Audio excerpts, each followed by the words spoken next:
I thought I was just being paranoid, but look at this. I shoved my phone into my husband's face, my hands shaking. The nanny cam footage showed my sister-in-law Lisa passed out on our couch, while my 4-year-old daughter Emma wandered out to the backyard pool alone. She could have drowned, Mark, while your sister was sleeping off who knows what. My name is Riley Anderson, and at 35, I never imagined I'd be fighting with my husband over something so serious. Mark and I had built what I thought was a perfect life. Good jobs, a beautiful home in suburban Boston, and our precious Emma. When my sister-in-law moved back to town and offered to watch Emma 3 days a week, it seemed like the perfect solution to our childcare needs. That was until I started noticing things weren't quite right.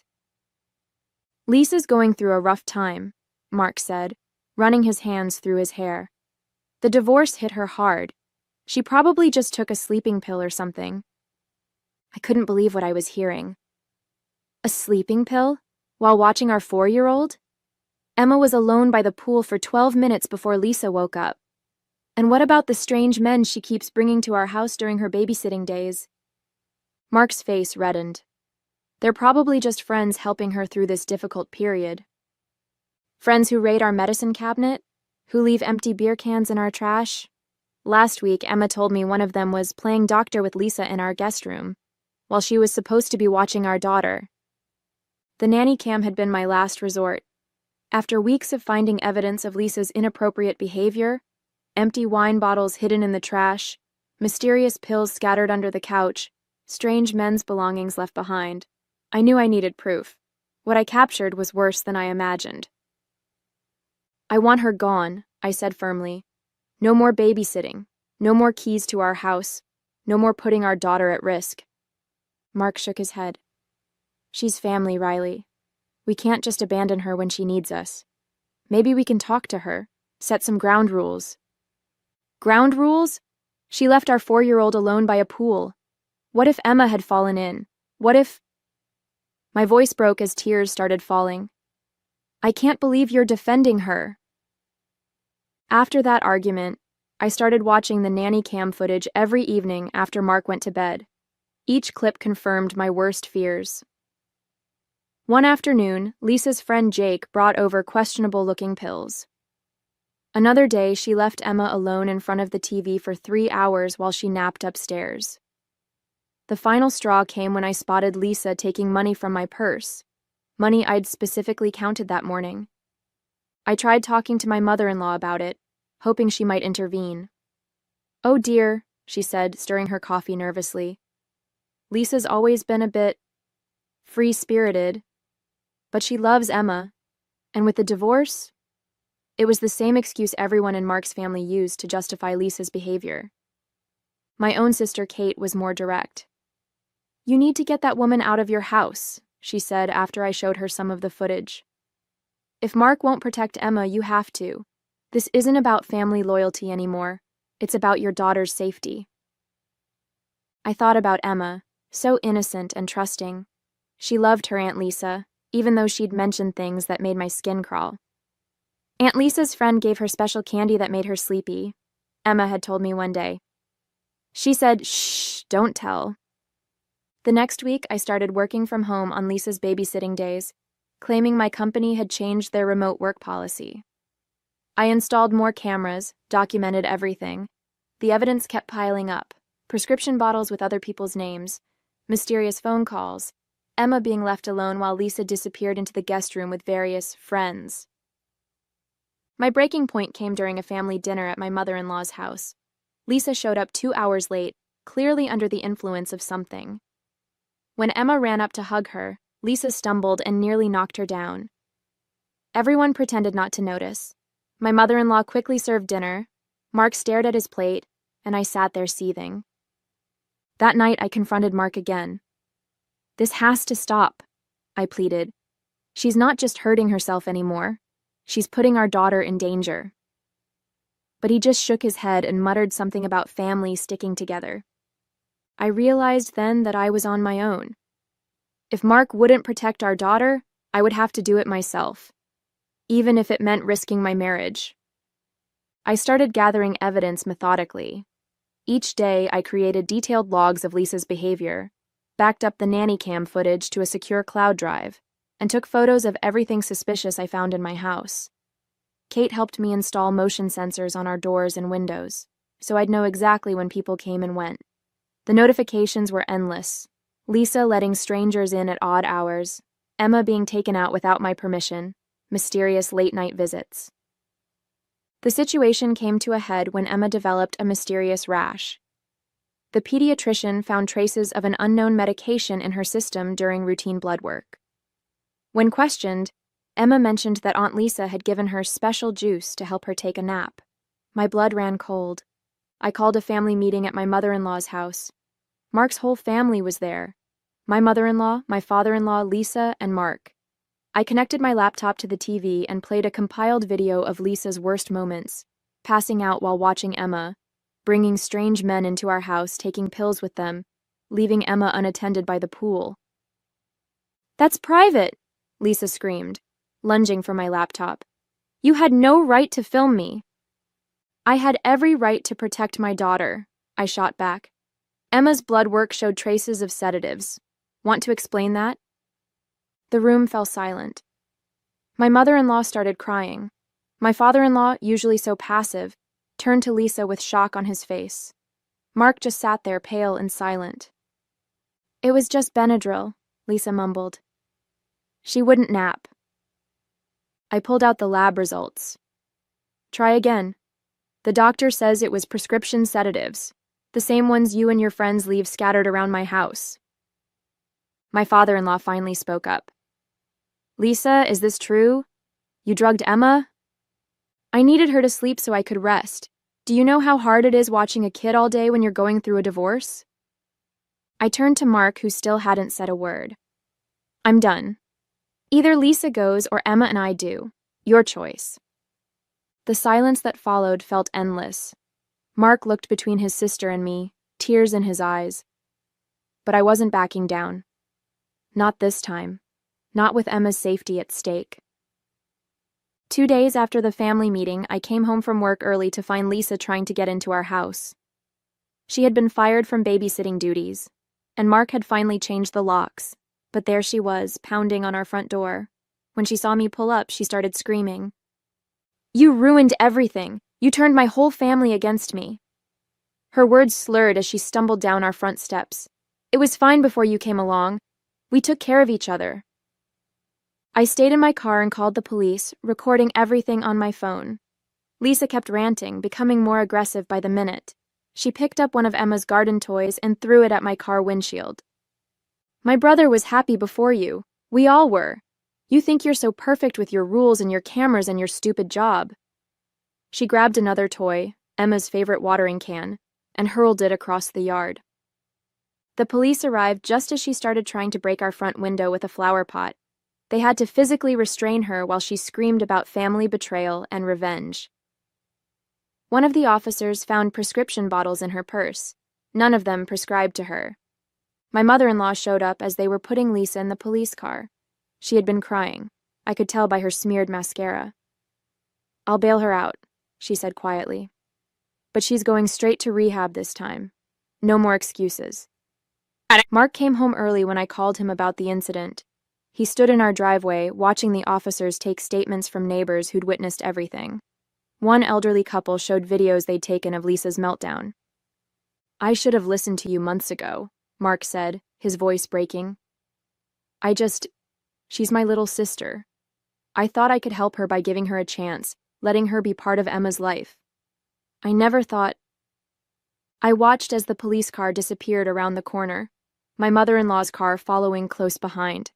The broken toys scattered across our yard looked like casualties of war. In a way they were, casualties of a family war I never wanted to fight. The aftermath of Lisa's arrest hit Mark's family hard. My mother-in-law checked Lisa into an expensive rehab facility in Vermont, draining her retirement fund to pay for it. My father-in-law finally admitted that Lisa had been struggling with addiction since her teens, but the family had always covered it up, made excuses, enabled her behavior. The police investigation revealed more disturbing details. Those friends Lisa brought to our house, known drug dealers in the area. One of them had outstanding warrants. The pills they'd been sharing? Stolen from various homes where Lisa had babysat over the years? My mother-in-law broke down when she learned that Lisa had been stealing medication from her elderly neighbors, too.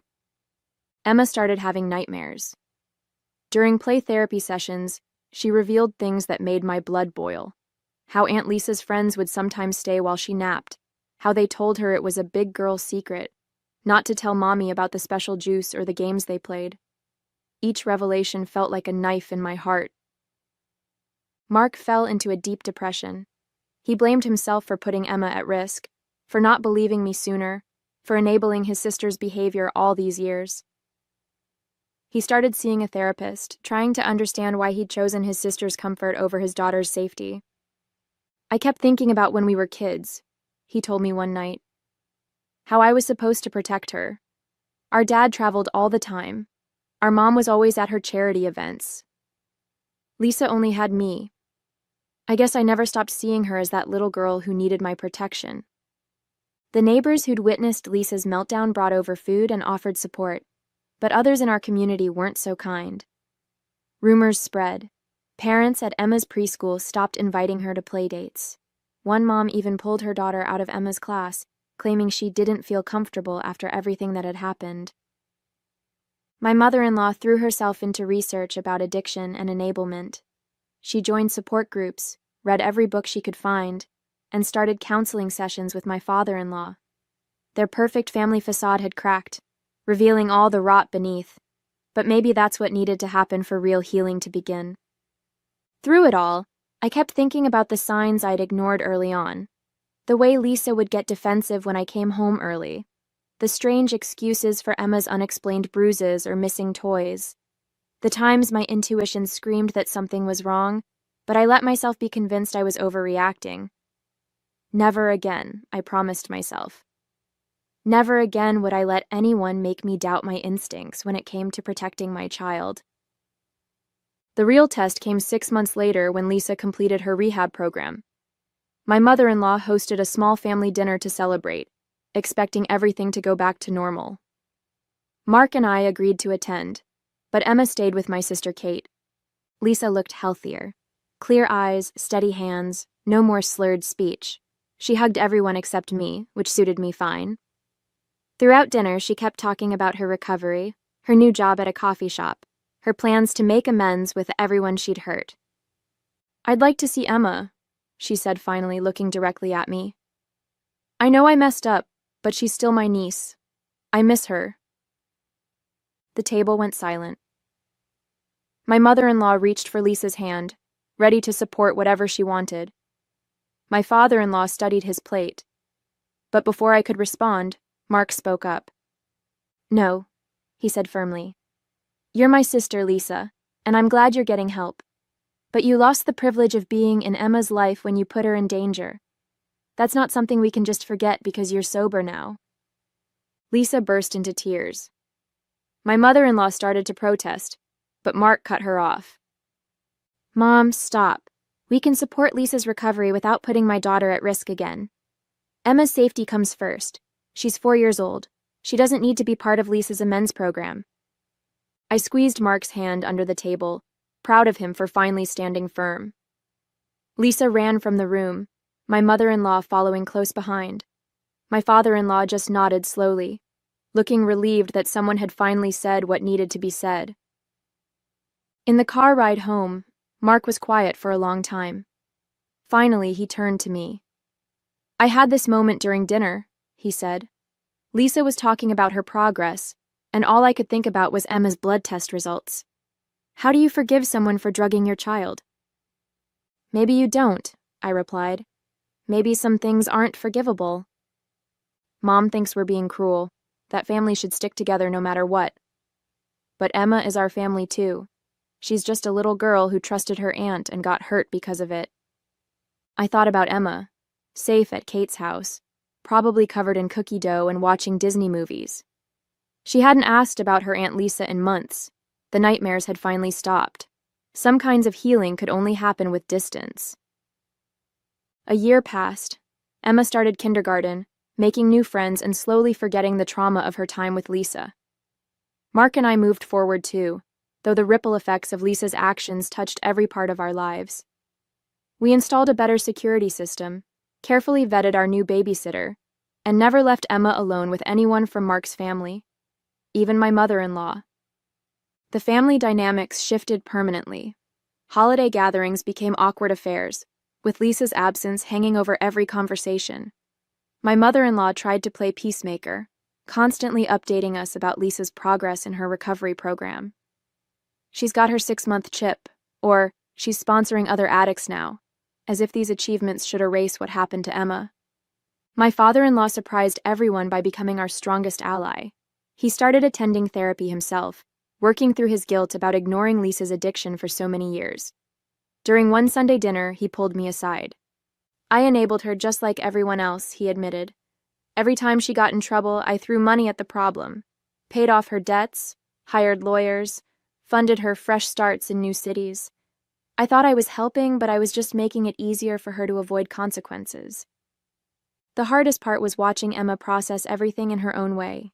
During a play therapy session, she drew a picture of our family: Mark, me, her grandparents, even the dog. But no Aunt Lisa.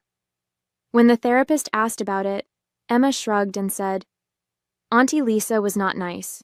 She did bad things. I don't want to play with her." Mark struggled with guilt, especially when mutual friends or relatives accused us of being too harsh. "She's your sister," they'd say. "Everyone deserves a second chance." But they hadn't seen the nanny cam footage. They hadn't sat through Emma's nightmares or therapy sessions. They hadn't found strange pills mixed in with their child's vitamins. One morning, I received a letter from Lisa. She'd written it as part of her 12-step program attempting to make amends. She apologized for endangering Emma, for betraying our trust, for letting her addiction hurt an innocent child. The letter seemed sincere, but it didn't change anything. Some bridges, once burned, can't be rebuilt. My mother-in-law still pushed for reconciliation. "Lisa's doing so well now," she'd plead. "She's been sober for a year. She has a steady job, a new apartment. She misses Emma so much." But Mark and I stood firm. Lisa's recovery was her journey. It didn't require Emma's participation. We found support in unexpected places. Other parents who dealt with addicted family members reached out to share their stories. My sister Kate became Emma's favorite aunt, filling the void Lisa left with love and appropriate boundaries. Even some of Mark's cousins admitted they'd been worried about Lisa's behavior for years, but had been afraid to speak up. Through it all, Mark and I grew stronger as a couple. The crisis that could have broken our marriage instead taught us to present a united front, to trust each other's instincts, to put our daughter's well-being above everyone else's feelings. We learned that sometimes protecting your child means making difficult, unpopular decisions. At Emma's 6th birthday party, the contrast between past and present hit me hard. Instead of Lisa passed out on our couch, we had responsible adults supervising pool activities. Instead of mysterious friends wandering through our house, we had parents chatting and children laughing. Emma was thriving, surrounded by love and appropriate boundaries. My mother-in-law didn't attend the party. She was visiting Lisa at her new place in Vermont. My father-in-law came alone, bringing Emma a handmade dollhouse he'd spent months crafting. When Emma hugged him tight and called him the best grandpa ever, I saw tears in his eyes. Later that evening, after the party wound down, he helped us clean up. "Lisa asked about Emma again," he said quietly, collecting paper plates. "She's got a new therapist who thinks family reunification would help her recovery." "That's not happening," Mark replied, his voice firm but tired. We'd had this conversation so many times. "I know," my father-in-law said, surprising us both. I told her the same thing. Her recovery has to be about her, not about getting access to Emma again. Some things can't be undone. That night, looking through party photos, I found one that made me pause. Emma was standing by her birthday cake, beaming at the camera, surrounded by her new friends from kindergarten. She looked so different from the anxious, clingy child she'd been during the months Lisa watched her. The nightmares had stopped. She no longer feared being left alone. She trusted her new babysitter, a retired teacher we'd carefully vetted. Mark noticed me studying the photo. Sometimes I wonder if we're too hard on Lisa, he admitted. Then I remember finding those pills in Emma's juice cup, or watching the nanny cam footage of Emma wandering alone by the pool. Being sober doesn't erase what happened. My sister Kate, who'd stayed to help clean up, overheard us. You know what they say in Al-Anon? You didn't cause it, you can't control it, and you can't cure it. Lisa's addiction isn't your responsibility. Protecting Emma is. That wisdom stuck with me. We hadn't caused Lisa's addiction or her poor choices. We couldn't control her recovery journey, and we certainly couldn't cure her by sacrificing Emma's safety and well-being. The only thing we could control was how we moved forward as a family. My mother-in-law still sends us regular updates about Lisa's progress, probably hoping we'll change our minds. Lisa has 2 years of sobriety now. She works at a recovery center, helping other addicts. She's making amends where she can. But some doors have to stay closed. Some boundaries have to remain firm, especially when a child's safety is involved. Emma rarely asks about her Aunt Lisa anymore. When she does, we're honest in age-appropriate ways. Aunt Lisa made choices that weren't safe for you, we explain. We're glad she's getting help, but our job is to keep you safe. 3 years after Lisa's meltdown in our front yard, Emma started 3rd grade. During a school project about family trees, she drew our family with a small note next to Lisa's name. Lives far away because she was sick and made unsafe choices. Her teacher called us, concerned, but we explained the situation. She commended our honesty with Emma. My father-in-law framed that family tree drawing and hung it in his workshop. When my mother-in-law complained about it, he stood his ground. This is our reality, he told her. We can't pretend the past didn't happen just because it's uncomfortable. Mark found his own peace through a support group for siblings of addicts. He learned that loving someone doesn't mean enabling them, that boundaries aren't punishment, and that protecting his child from an unsafe situation isn't betrayal. It's parenting. Life settled into a new normal.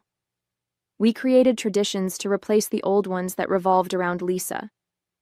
Sunday dinners happened at our house instead of my mother-in-law's. Holiday celebrations became smaller but more peaceful. Emma bonded deeply with my sister Kate, who showed her what a healthy aunt-niece relationship should look like. The security cameras stayed up, but we rarely checked them anymore. The extra locks on our doors became routine rather than reminders of past trauma. Emma's therapy sessions went from weekly to monthly to as needed. Slowly, steadily, our family healed, not by pretending the wound never happened, but by acknowledging it and learning from it. Last summer at a family wedding, we ran into Lisa. She'd been invited by a mutual cousin who didn't know the full story. Emma gripped my hand tight but didn't hide behind me like she might have done before. Lisa kept her distance, respecting the boundaries we'd set. She looked healthy, clear-eyed, and seemed to understand that some consequences last longer than active addiction. My mother-in-law tried to orchestrate a reunion, but Mark shut it down immediately. She finally stopped pushing after my father-in-law pulled her aside. The kids are grown now, he told her. Let them make their own choices about family. Some relatives still call us harsh or unforgiving. They point to Lisa's recovery as proof that people can change. And they're right, people can change. But change doesn't erase consequences, and forgiveness doesn't require restoration of trust. Sometimes love means keeping firm boundaries, even when it hurts. Emma grew into a confident, secure child who understands that adults should never ask her to keep secrets, that her safety matters more than anyone's feelings, and that it's okay to say no to family members who make unsafe choices. These weren't lessons we wanted her to learn so young, but they're lessons that will serve her well. Mark and I learned our own lessons about standing firm together, trusting our instincts, and putting our child's well-being first. We discovered that family isn't just about blood. It's about choices, boundaries, and respect. Sometimes protecting the family you've built means stepping back from the family you were born into.